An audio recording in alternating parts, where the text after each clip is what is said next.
Hi hello welcome to 24/7 news TV. నేను మీ పరిటాల మూర్తి. ఆస్ట్రేలియాతో test series అనేది మనం చాలా ఘోర ఓటమిని చవి చూసాం.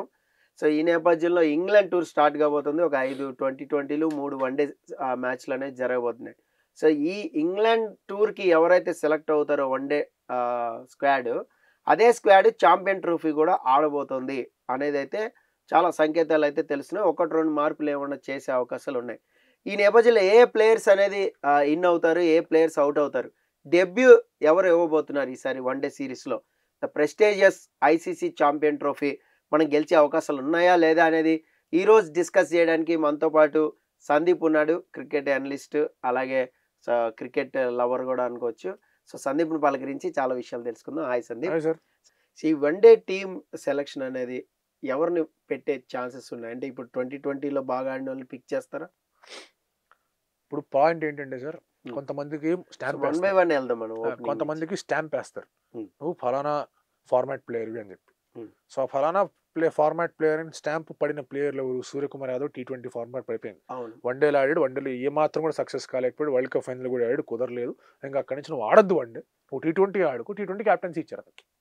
ఓకే, తిలక్ వర్మకి వన్డేలో ఆడే అవకాశం ఉంది, బట్ రైట్ నో ఉన్న సెటప్లో డైరెక్ట్ 15లోకి వస్తాడనేది ఇస్ అ బిగ్ డౌట్. అతని మీద కూడా మేజర్గా స్టాంప్ అనేది T20 ప్లేయర్గా పడింది. అభిషేక్ శర్మ మేజర్గా T20 ప్లేయర్, వన్డేకి అసలు వద్దు కూడా. సంజు శాంసన్కి వన్డేలో సెంచరీ ఉంది, last one day century from India సంజుకు ఉంది.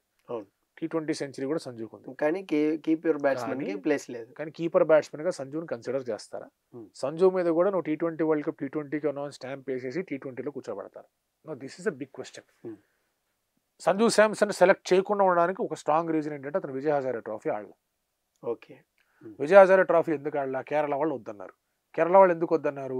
వాళ్ళు ఒక ప్రిపరేటరీ క్యాంప్ పెడితే అది it was not compulsory camp అని చెప్పేసి న్యూస్ వస్తున్నాయి. అది నేను ఉండనని చెప్పాడు. ఆ క్యాంపుకి నేను ఉండను, బట్ నేను మ్యాచ్లకు వస్తానంటే నువ్వు మ్యాచ్లకు కూడా రావాల్సిన అవసరం లేదని చెప్పేసి అతను డ్రాప్ చేశారు.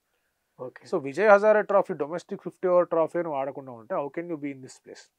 నువ్వు T20 ఆడుకొని చెప్పారనుకోండి, Sanju Samson is not there.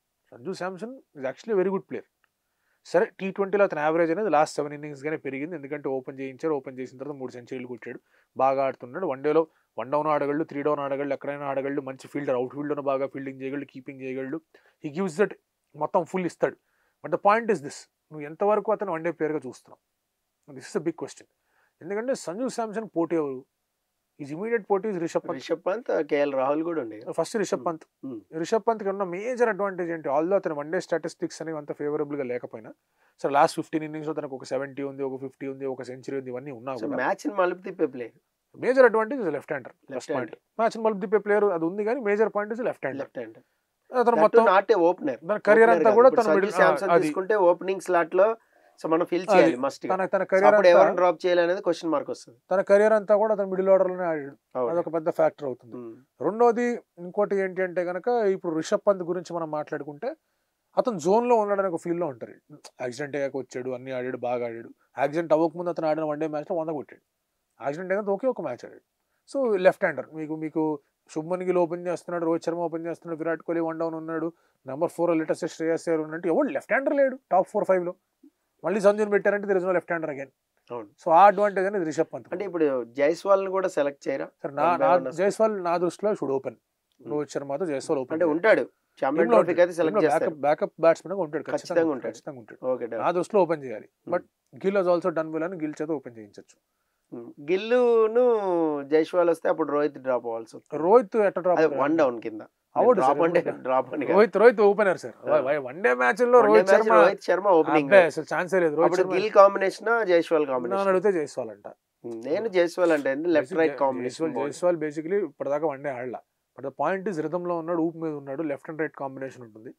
Gill 2023 ప్రథమార్థం దాకా బాగానే ఆడాడు, కానీ వరల్డ్ కప్ దగ్గర నుంచి average around 37-38. Left and right combination ఉండడం కూడా బాగా హెల్ప్ అవుతుంది. You can take the load off from Rohit Sharma, కొంచెం లాంగర్ ఇన్నింగ్స్ ఆడగలడు. అండ్ లెఫ్ట్ రైట్ కాంబినేషన్ ఉండడం అనేది ఎంత ఇంపార్టెంటో మనం చాలా మాట్లాడుకున్నాం. ప్యూర్లీ బికాస్ ఫలానా ప్లేయర్ లెఫ్ట్ హ్యాండర్ ఆడించకూడదు, కానీ ఆ ప్లేయర్లో మెట్టల్ ఉంది, పెడిగ్రీ ఉంది, బాగా ఆడుతుంటే వై నాట్ అనే ఒక ఆలోచన వస్తుంది. అంత similar basis Rishabh Pant will be the number 1 keeper choice.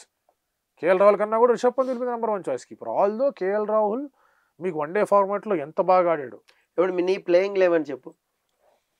నేను ఆ ప్లేయింగ్ లో సంజు శాంసన్ ఉంటాడు, మరి అది జరగని పని కాబట్టి Rohit Sharma, Jaiswal, Okay. Virat Kohli, Shreyas Iyer top 4. Hmm. And then మీకు నంబర్ 6లో హార్దిక్ పాండ్యా. తర్వాత నంబర్ 7లో ఇప్పుడున్న ఊపులో అక్షర్ పటేల్. అండ్ దెన్ మీకు ఫాస్ట్ బౌలర్స్ విషయంలో తీసుకుంటే కనుక సర్దార్ హర్షదీప్ సింగ్. తర్వాత మీకు సిరాజ్ కానీ షమీ కానీ ఇద్దరులో షమీ ఫుల్ ఫిట్ ఉన్నాడంటే షమీ రెడీగా ఉన్నాడు, వేసేస్తాడు కుమ్మేస్తాడంటే షమీ, లేదంటే కనుక సిరాజ్. అండ్ బుమ్రా ఉంటే బుమ్రా డెఫినెట్లీ బుమ్రా ఇంజరీ చెప్పలేము. కుల్దీప్ యాదవ్ ఎంతవరకు ఫిట్ ఉన్నాడో లేదో తెలియదు. సో కుల్దీప్ యాదవ్ ఫిట్ గా లేడు అంటే కనుక అదొక పెద్ద సమస్య అవుద్ది. అప్పుడు వాషింగ్టన్ సుందర్ని, వరుణ్ చక్రవర్తిని మనం టీమ్ లో పెట్టుకోవాలి. Hardik Pandya will be one of the seamers. 3 సీమర్లు అవుతారు, 3 స్పిన్నర్లు అవుతారు. సో 6, 7, 8, 9, 10, 11 సెట్ అయిపోయింది. నంబర్ 5 ఇస్ కీపర్ స్పాట్ లో నేను సంజు శాంసన్ ప్రిఫర్ చేస్తాను.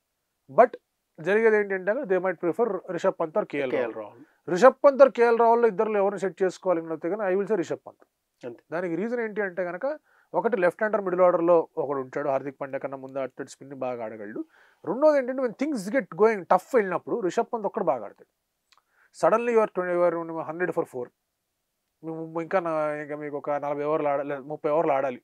అటువంటి సమయంలో రిషబ్ పంత్ అట్లీస్ట్ ఒక 15 overs ఉన్నా కూడా స్కోర్ అనేది 220, 230 దాకా తీసుకెళ్ళిపోతాడు. కేఎల్ రాహుల్ ఇంత అద్భుతమైన ప్లేయర్, కాకపోతే అతను ఒక షెల్లో ఉంటాడు. టీం టెన్షన్ పడినప్పుడు అతను ఇంకా టెన్షన్ పడుతూ ఆడుతుంటాడు, మనం చూసాం. ఆల్దో మిడిల్ ఆర్డర్లో is having excellent records. So అక్కడ ఒక సమస్య ఉంది. అంటే ఏ ప్లేస్ లో అయినా ఆడగలిగే సత్తా ఉంది. సో ఇప్పుడు కేఎల్ రాహుల్ ప్యూర్ బ్యాట్స్మెన్ గా ఎంపిక కావాలంటే ఎంపిక అయిపోవచ్చు. బట్ ప్యూర్ బ్యాట్స్మెన్ అతను పోటీ శ్రేయస్ అయ్యర్ ఇంకా అద్భుతంగా ఆడాడు. సో అతనికి ఒక ప్రాబ్లం అనేది ఉంది.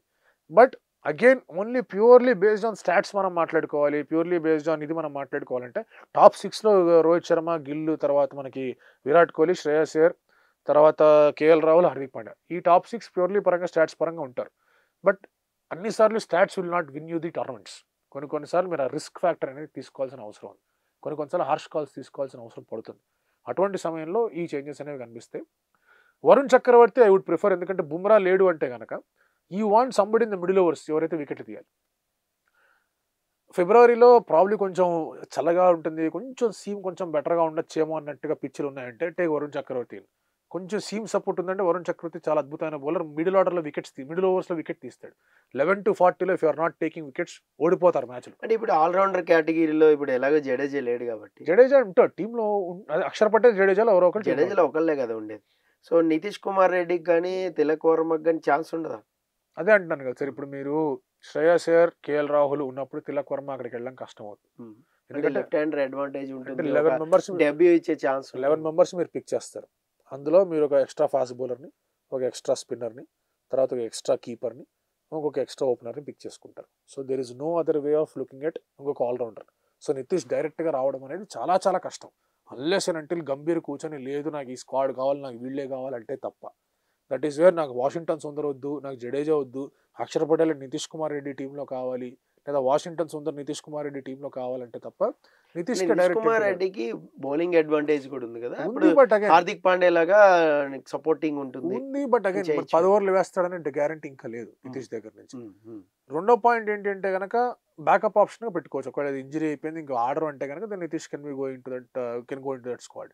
తిలక్ అగైన్ మనం చెప్పేది అంటే ఎక్కడ చోటు ఉంది, తిలక్ కూడా బ్యాకప్ ఆప్షన్ లోనే ఉంటాడు. తిలక్ వర్మ కానీ నితీష్ రెడ్డి కానీ బ్యాకప్ ఆప్షన్స్ లోనే ఉంటారు. అండ్ ప్రాబబ్లీ ఇంక దీని తర్వాత జరిగే వన్డే మ్యాచెస్లో they will slowly come into picture. వాళ్ళ అవసరం కూడా రావడం, ఫ్రెష్ బ్లడ్ రావాలి, యంగ్స్టర్స్ రావాలి, కొంతవరకు మిడిల్ ఆర్డర్లో బాగా ఆడగలిగే లెఫ్ట్ హ్యాండర్స్ కావాలి. సో ఇటువంటి ఒక ఆప్షన్ అనేది ఉంటుంది.